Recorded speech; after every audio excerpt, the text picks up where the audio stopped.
Kompetisi kasta kedua tanah air musim 2021 akan digelar PT LIB dengan format home turnamen.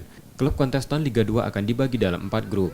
Jumlah pertandingan dalam setiap grup akan lebih banyak, sehingga masa penyisihan grup berlangsung panjang.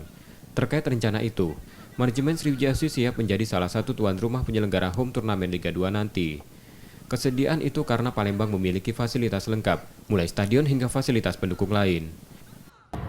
Jadi kita menganggap bahwa Sriwijaya FC ini punya segala-galanya untuk menampung tim sebanyak 5 atau 6 tim di grup di Sriwijaya FC. Banyak sekali hotel di Palembang, rumah sakit di Palembang, stadion yang bagus, stadion latihan yang banyak. Tentu itu modal kami untuk menjadi tuan rumah.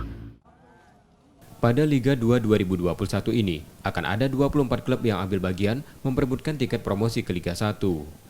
Nur Muhammad, Kompas TV, Palembang.